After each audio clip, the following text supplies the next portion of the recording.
है सदगुरु की भूमिका में है भगवान श्री कृष्ण जी। अर्जुन जी प्रश्न करते हैं, जब वो नाना प्रकार के तर्क वितर्क करते हैं, अर्जुन मतलब एक संशयात्मक जीव। हम लोग जो मन में जो संशय आता है और संशय बार बार करते हैं साधन, जिसके मन में साधना करने की इच्छा जागृत होगी उसी के मन में ही संशय हो सकता है। क्योंकि हम लोग देखते हैं कि धनोपार्जन किया गया, बड़े बड़े किले बने, अट्टालिकाएं बनी, धन संपत्ति अर्जित की, चाहे हम हो चाहे आप हो, से कोई व्यक्ति भौतिक संसाधनों को इकट्ठा किया, लेकिन अंतिम में परिणाम क्या हुआ? एक क्षण में छीन हो गया, समाप्त हो गया। आपने नाम सुना होगा पॉन्टी चड्डा का। नोएडा में उस व्यक्ति के पास में 5,000 करोड़ की संपत्ति थी। भाई भाई में विवाद हुआ, नामधारी सिंह नाम का एक व्यक्ति था, उनके साथ में आया, भाई भाई विवाद हुआ। वहाँ से वो उसके मन में शक था कि ये हमला करने के लिए आया, उसने अपने बड़े भाई को मार दिया। 5,000 करोड़ रुपया की संपत्ति क्या हुआ? न सुख भोग पाया न सब कुछ कर पाया। ऐसा नहीं कि धन का अर्जन नहीं करना चाहिए। डॉक्टर श्री भगवान दास जी भारत रत्न हो गए हैं, तो काशी हिंदू विश्वविद्यालय के सह संस्थापक थे महामना पंडित मदन मोहन मालवीय जी के साथ में। वो उन्होंने अपनी दर्शन की पुस्तक में लिखा है, कला 72 जीव की तामें 2 सरदार, एक पुरुष की जीविका दूसरा जीव उद्धार। इस 72 कलाएं मानव विज्ञान में, समाज शास्त्र में और नरशास्त्र में मानी गई हैं कि 72 कलाओं के माध्यम से व्यक्ति अपना जीवन यापन कर सकता है। चाहे वो शिल्प कला हो, मकान बनाने की कला हो, एक कृषि कला हो, उद्योग कला हो, पाषाण कला हो, जितनी भी कलाएं हैं, व्यायाम कला हो, मल्ल कला हो, भाषा विज्ञान हो, भौगोलिक जानकारी हो, मतलब जीवन जीने के आपको जीविकोपार्जन करने का एक साधन है। इसके माध्यम से हम अपना जीवन यापन कर सकते हैं। कोई विद्वान हो गया, कोई पढ़ा लिखा व्यक्ति है, कोई ड्राइवर है, तो कोई कंडक्टर है। ये जीवन यापन करने का एक तरीका है। कोई खेती कर रहा है, लेकिन उसका मूल उद्देश्य क्या है? कला 72 जीव की तामें 2 सरदार। उसमें 2 सरदार हैं, एक पुरुष की जीविका और दूसरा जीव उद्धार। मुख्य है जीव का उद्धार। जीव का उद्धार होना नितांत आवश्यक है। को हम कथमिदं जातम को वै कर्ता से विद्यते, उपादानम किमस्तिहा विचारा सोवै मीदृशा। तो ये पूजन के संस्कार के बगैर संभव नहीं, इसलिए संस्कार बनाते रहना चाहिए। यन्नवे वाजने लगना संस्कारो नान्यता भवे, कथा छलेन बालानाम नीति तभी करते थे। जो हमने संचित किया है, जो हम अनेकानेक जन्म से संचित करते चले आए हैं, उसको संचित करते करते करते करते एक दिन ऐसा आएगा कि हम अपने स्वरूप को पहचान लेंगे। तो स्वरूप की पहचान हो जाएगी, तो स्वरूप की पहचान ही मुख्य पहचान है।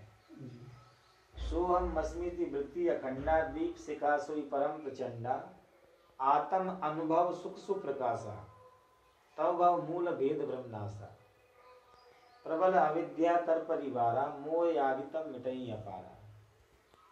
तो संसार में जीव को पार्जन नितांत आवश्यक है, क्योंकि देह का संचालन उसके बगैर नहीं हो सकता है। लेकिन मुख्य कार्य क्या है? उन्होंने कहा कि दूसरा जीव उद्धार, एक पुरुष की जीविका दूसरा जीव उद्धार, दूसरा जीव का उद्धार है।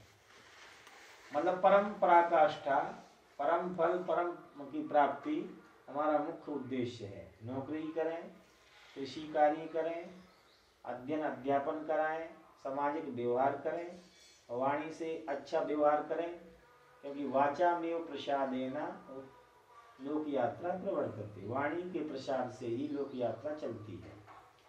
भगवान श्री कृष्ण जी ने कहा कि कई प्रकार के तप, मानसिक तप क्या है और कायिक तप क्या है, वाचिक तप क्या है। काया का तप है कि सुबह में जैसे आपने नियम लिया है, अपने नियम का पालन करना। छोटे छोटे से नियम ले लीजिए, बड़े नियम लेने की भोजन आवश्यकता नहीं है। जैसे हमने छोटा सा एक नियम ले लिया, आपने छोटा सा नियम ले लिया कि आज हम 1 घंटे आंख बंद करके बैठेंगे।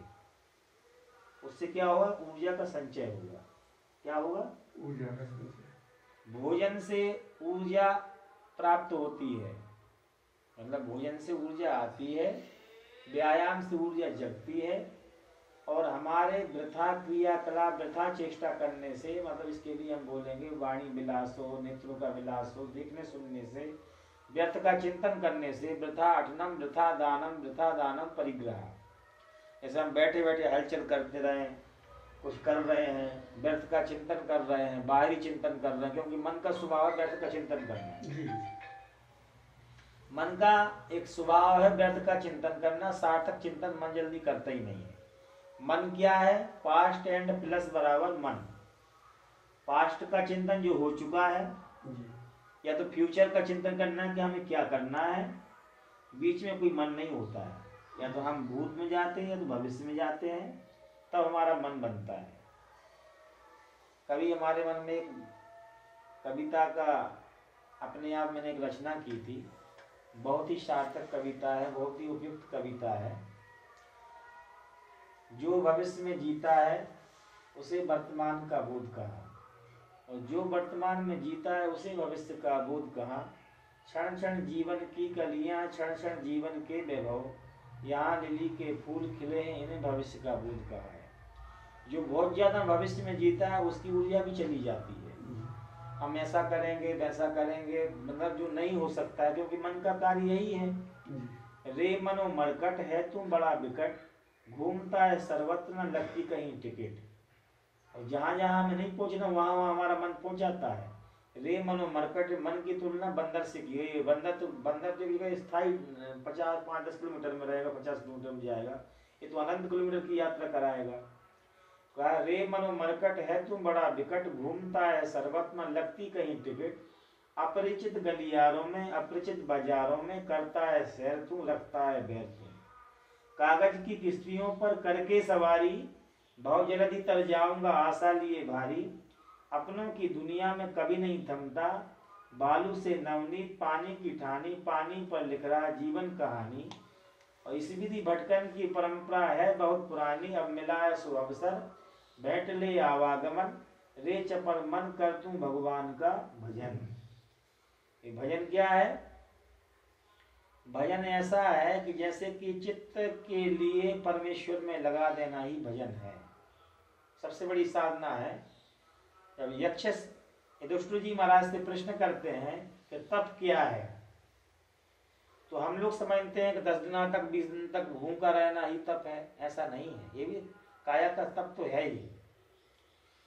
कांटों पर सोना तप नहीं है, वो हड्डियों की प्रक्रिया के मतलब कि ये राक्षसी प्रक्रिया है। क्या है? कांटों पर सोना ये तप नहीं है। अपने मन का निग्रह करना सबसे बड़ा तप है जी। क्या है? सबसे बड़ा तप है। ऐसे कोई व्यक्ति एक हाथ उठाया ऐसे पड़ा हुआ है, कहीं हड्डियों नहीं है।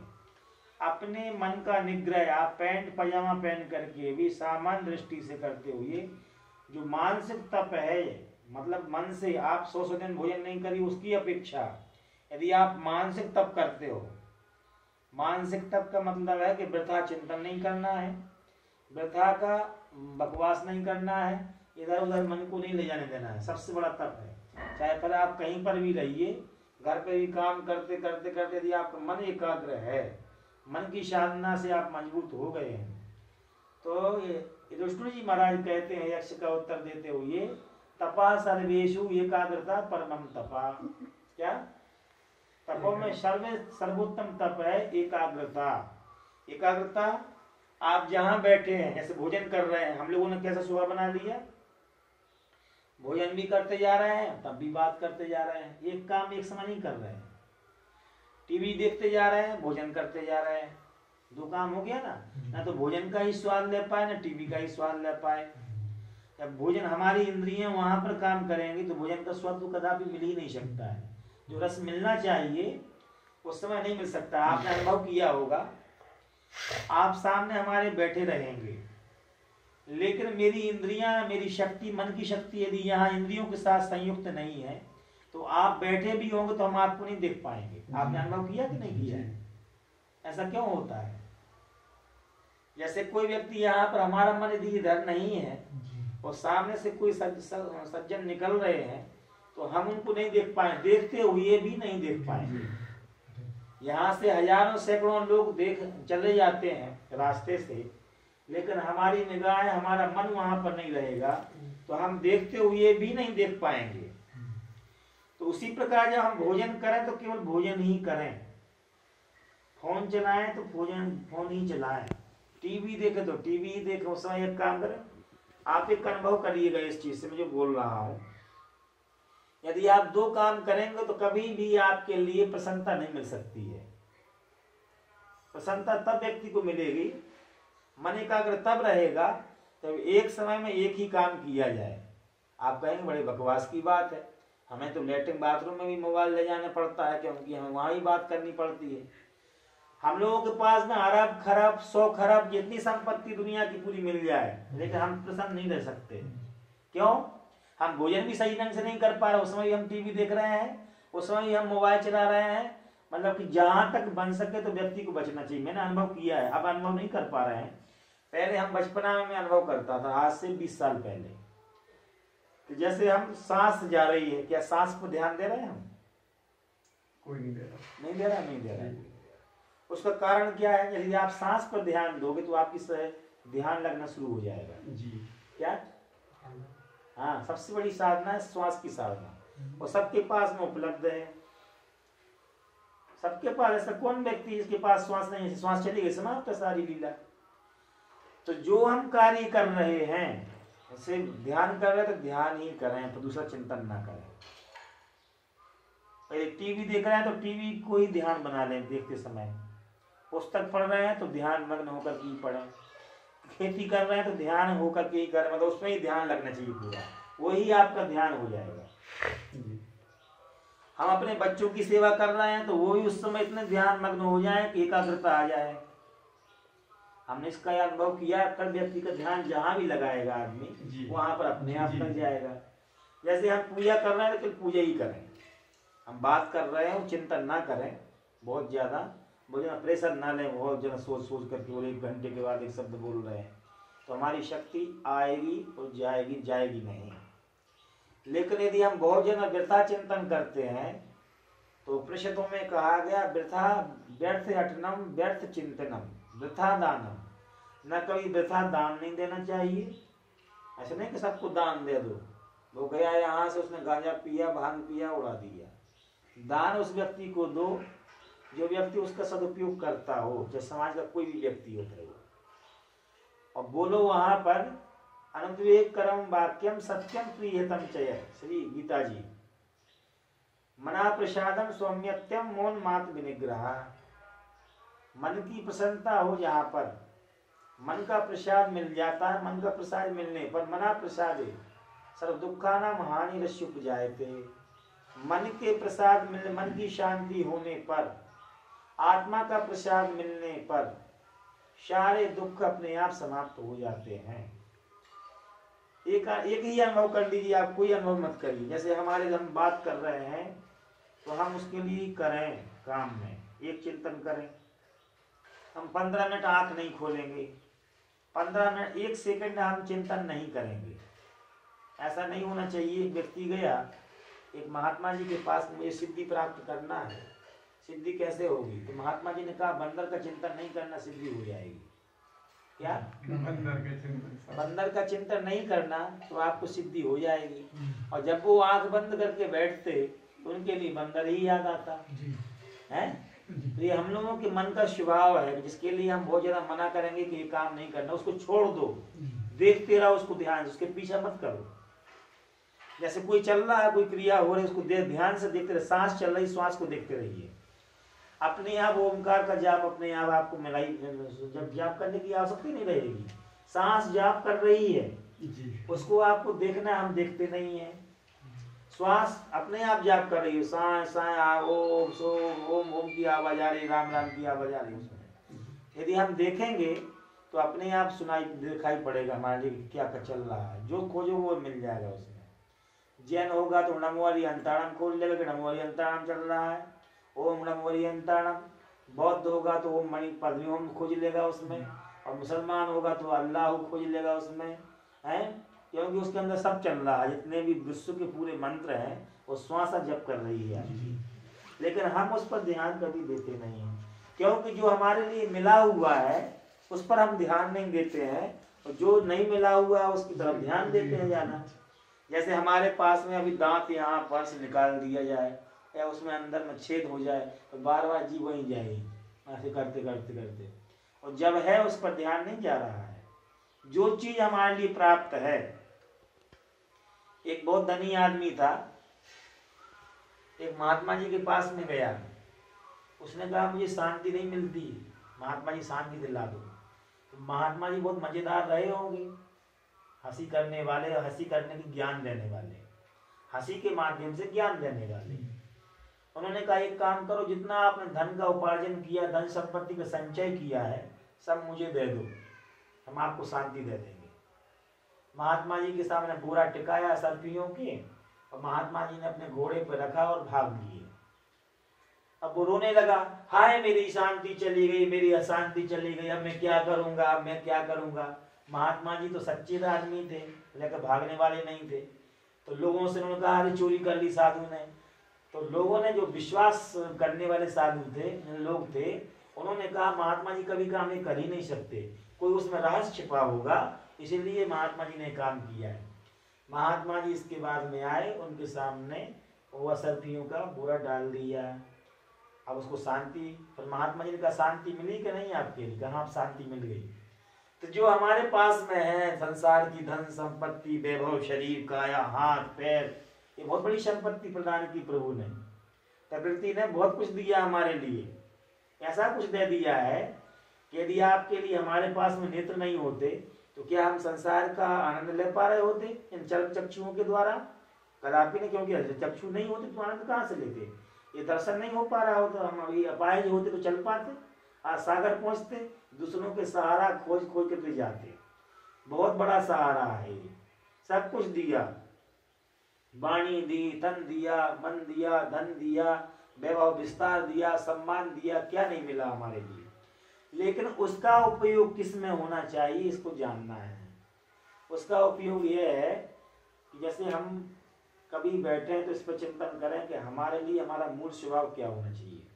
मूल स्वभाव हमारा धर्म है, मूल स्वभाव धर्म है, लेकिन शैतानी जो चीजें हैं, अनाप शनाप चीजें हैं, वो हमारे लिए मध्य, मांस, मैथुन, मुद्रा में ले जाना चाहती, पंचमकार की ओर, पंचमकार की ओर अग्रसर करती हैं। ये क्योंकि वो मानव का दुष्ट स्वभाव है। और सच्चा स्वभाव क्या है?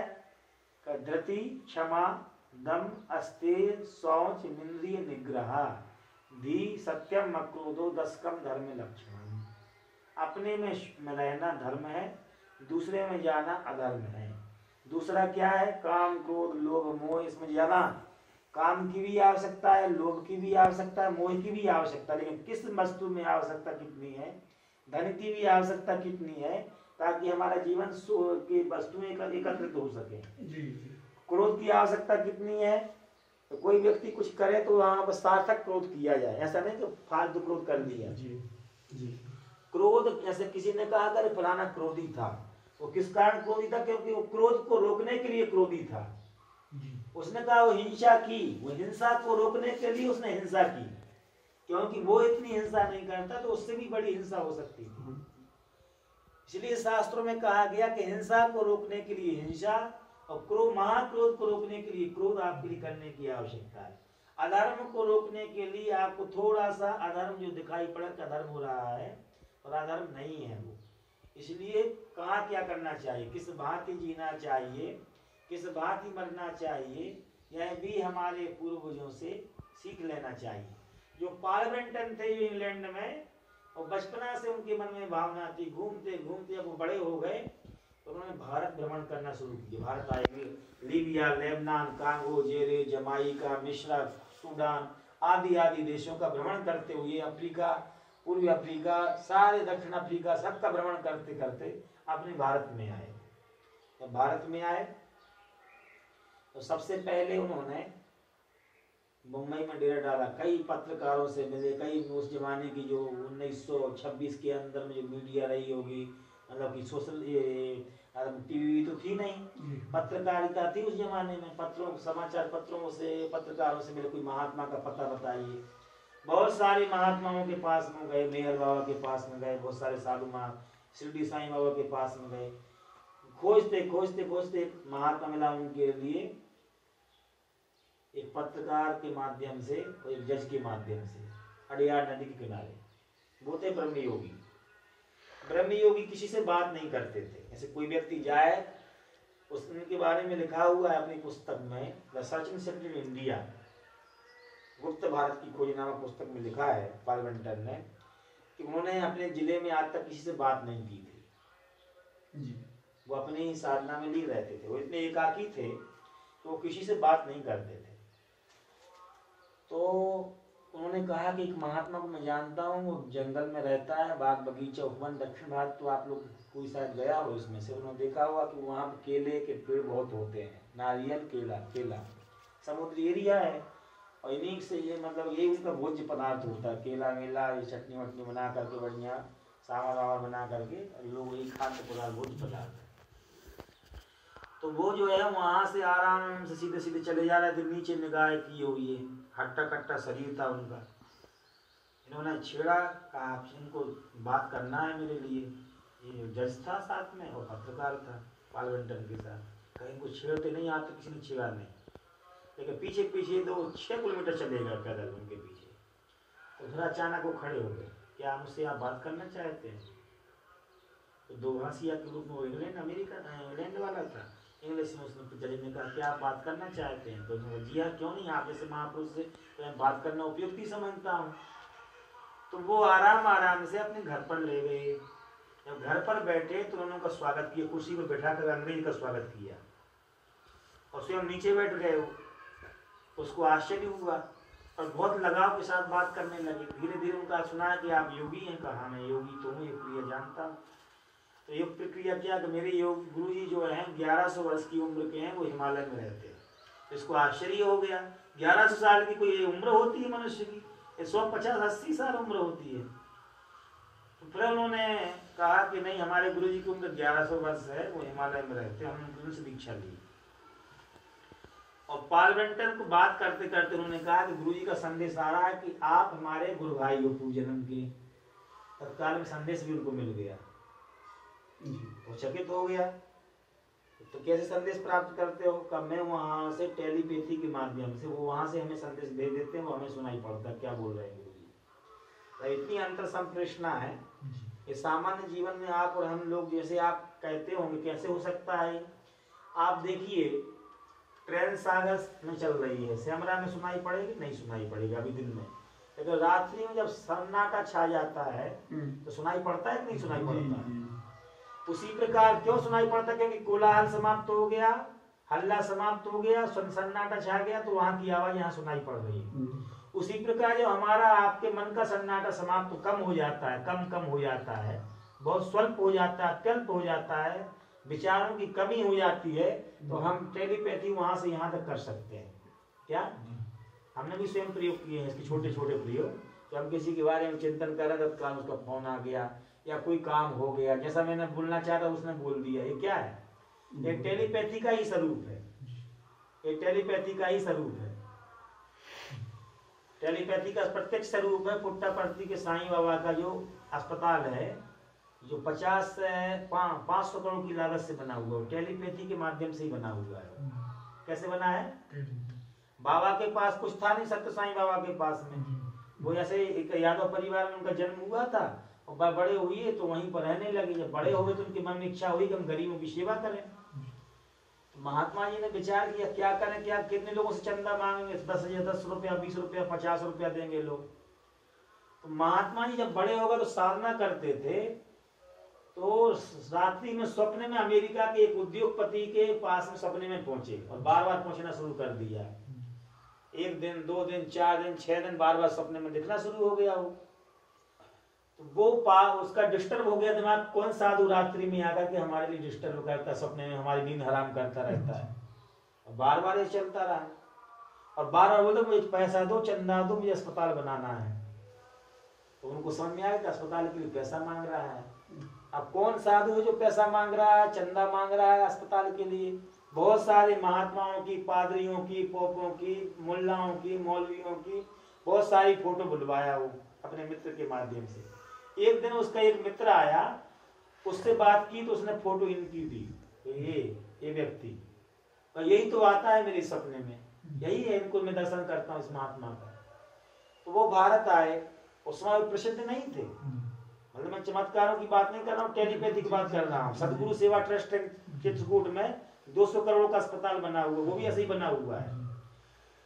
तो वो टेलीपैथी के माध्यम से संदेश दिया कि हमारे लिए पैसे की आवश्यकता, अस्पताल बनाना है। वो व्यक्ति आया, उनका गुरुदेव में क्या सेवा कर सकता हूँ। महात्मा तो कोई भीख मांगते नहीं इधर उधर, जब उनको काम करना है कहीं पर तो उनके लिए वो काम अपने ढंग से कर लेंगे। यदि काम सही ढंग से ही फिट बैठाना है तो वो कहीं पर भी जंगल में, मतलब कि बहुत विशाल अस्पताल चिकित्सालय सब हो जाएगा। उन्होंने विचार किया और वहां उनका शरीर पहुंच गया। इसका प्रयोग मैंने भी किया। ये बहुत विचित्र चीज है, लेकिन जो है आपकी जनता के बीच से बाहर रहना पड़ेगा। ये प्रयोग करना है तो आपके लिए 2 साल 1 साल बंद रहना पड़ता है इसके लिए। क्या एकांत में आपका मन जितना एकाग्र होगा आप दूसरों के अंदर ट्रांसफर कर सकते हैं। तो ऐसा नहीं कह रहा हूँ कि आप लोग कर लेना, आप तो भक्ति में ही रहना। लेकिन वो आकर के उनको दिया और होटल बेच करके आया, पूरी संपत्ति अपनी बेच दी और महात्मा जी के खाने पीने को उसने अपना रख लिया अमेरिका में। और उसने उस जमाने में 50 करोड़ रुपया दिया। कितना? 40 साल पहले, 46 साल पहले 50 करोड़ रुपया दिया, मतलब बहुत पैसा था वो। अब 500 अरब के बराबर वो अस्पताल है जहाँ किडनी का ट्रांसप्लांट होता है, हृदय रोग वाले लोग पहुंचते हैं, बहुत अच्छी विशेषताएं हैं और अच्छी चिकित्सा सुविधा उपलब्ध है। तो कैसे हो गया? एक क्षण भर में हो गया कि नहीं? और रात दिन मेहनत करते हैं, रात दिन भिक्षा मांगते, 10 रुपया तुम दो, 20 रुपया तुम दो। हो सकता है तो 3 जन्म में भी नहीं हो पाता। लेकिन वो साधना की कितनी बड़ी दम है, साधना की दम। अब चित्रकूट में सदगुरु सेवा ट्रस्ट जहाँ आंखों का अस्पताल है, वो कैसे बना? महात्मा श्री रणछोड़ दास जी महाराज थे। एक उद्योगपति मुफतलाल जी आए, मुफतलाल जी आए जो मुंबई के बहुत बड़े उद्योगपति थे, पूरे भारत में कपड़ा का व्यापारी। उनके यहाँ संतान नहीं थी। तो कई डॉक्टर अमेरिका इंग्लैंड सबके यहाँ डॉक्टरों के यहाँ अच्छे विशेषज्ञों के पास भ्रमण किया। तो उन्होंने सलाह लेते थे, हमारे इतने करोड़ रुपये ले लो, हमारी संतान चाहिए। किसी से कुछ नहीं हो पाया। तो स्वामी रणछोड़ दास जी महाराज के लिए भगवान वो अस्पताल के बारे में मन में कल्पना करते थे कि मैं गांव गरीब के काम में आ सकूं, प्रदेश के काम में आ सकूं। उनके पास वो सेठ पहुंचे। उनका गुरुदेव में संतान चाहता हूँ। का संतान तो तुम्हारे 7 जन्म में भी नहीं होना है। का नहीं, हम तो आप जान आपके यहाँ पर मर जाऊंगा, विष खा लूंगा, ये कर लूंगा, वो कर लूंगा। महात्मा जी ने क्या किया, एक साधु से कहा, उनका एक शिष्य था, गुफा में बैठ करके तपस्या कर रहे थे। महात्मा जी ध्यान, उस समय तो कोई विकास का जमाना नहीं था। चित्रकूट का बहुत विकास था कि आधुनिक संसाधन थे, कि यातायात के साधन थे, तो बिरले अनुरागी लोग ही, तपस्वी लोग ही पहुंचते थे जी।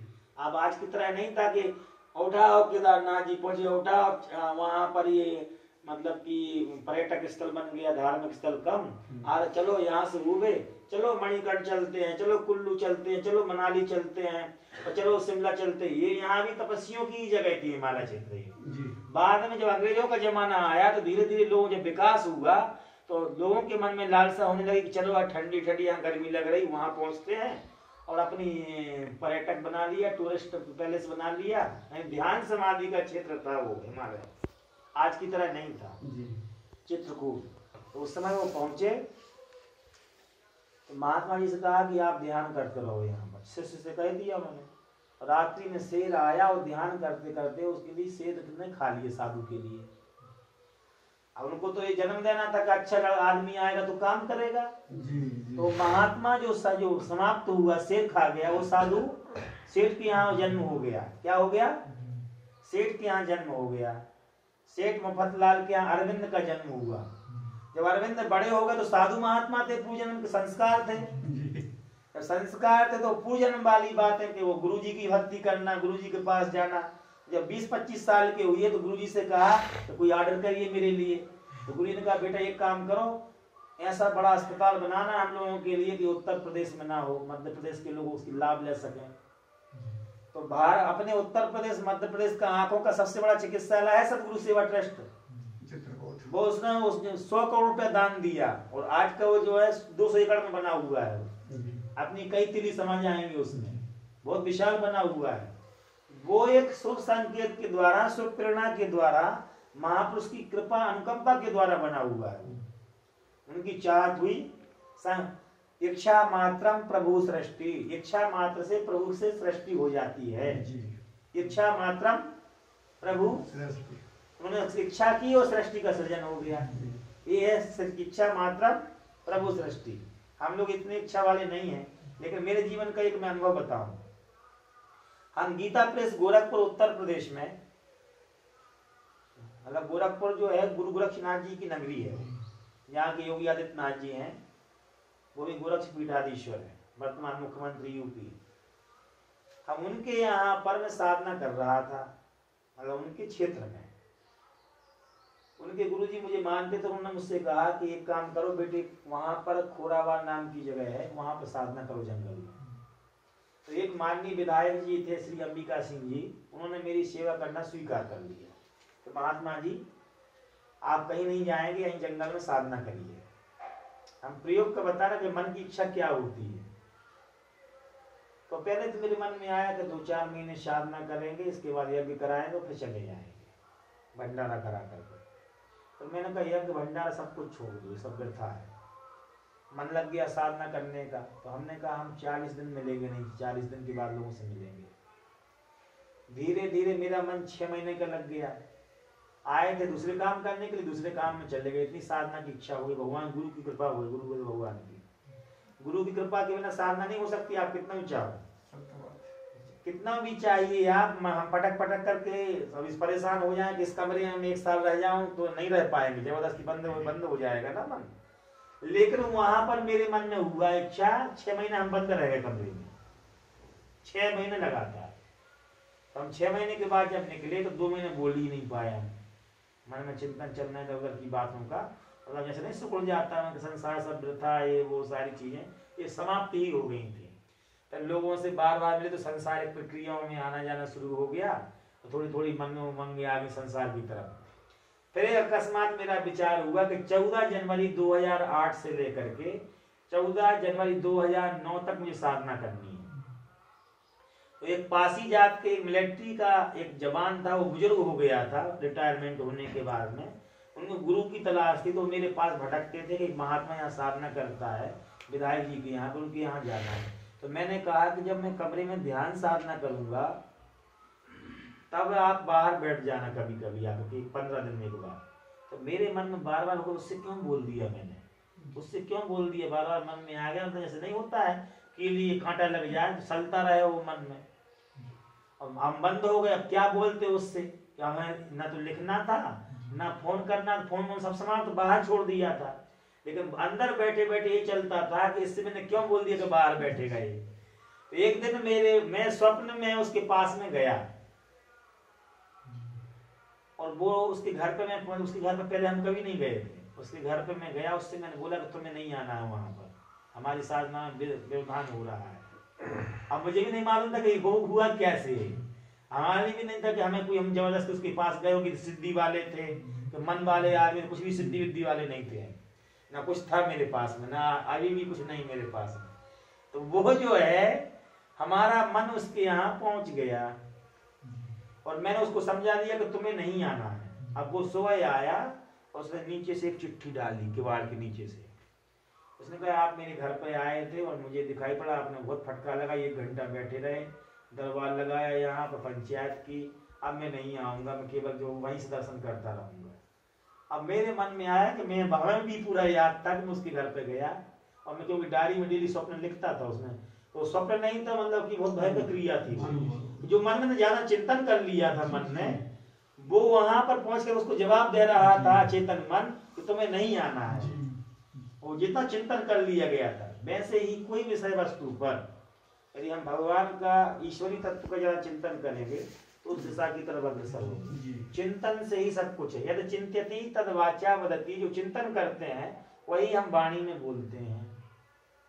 यदि चिंत्यति तद वाचा वदति, जो हम जैसा चिंतन करते हैं वैसे ही हम हो जाते हैं। तो हम ऐसा चिंतन करें, ऐसा ही भावना रखें, चलते फिरते कल्याण मित्र की। ऐसे श्री गौतम बुद्ध भगवान का वाक्य था, मित्रस् चक्षुषा सर्वाणि भूतानि समीक्षा महे। संसार का सबसे बड़ा उपकार है चलते फिरते लोक मंगल की कामना करना। जहां तक बन सके, हमसे पैसे से नहीं बन सकता है, धन से नहीं बन सकता है तो वाणी से करें, वाणी से भी नहीं बन सकता तो मन से सोचें अच्छा, वो भी एक सेवा है जी। वो सबसे बड़ी सेवा है। मन से अच्छा चिंतन करें। लोग बोले मन से अच्छा चिंतन करने से क्या हो जाएगा? बहुत बड़ी शक्ति है मन। मन तू ज्योति स्वरूप अपना मूल पहचान। इसलिए मेरी सब लोगों से प्रार्थना है, नम्र निवेदन है कि आधा आधा घंटे 15-15 मिनट जब भी आपको समय मिले आंख बंद करके ध्यान करें और जो गुरुदेव भगवान ने मंत्र दिया उसका सुमन चिंतन करें। ओम हो राम हो शिव, इसका चिंतन करते रहें और अपने आप को ध्यान साधना वाला बनाएं और संसार का काम भी करते रहें। कला 72 जीव की तामें 2 सरदार, एक पुरुष की जीविका दूसरा जीव उद्धार। बोलिए सदगुरुदेव भगवान की जय।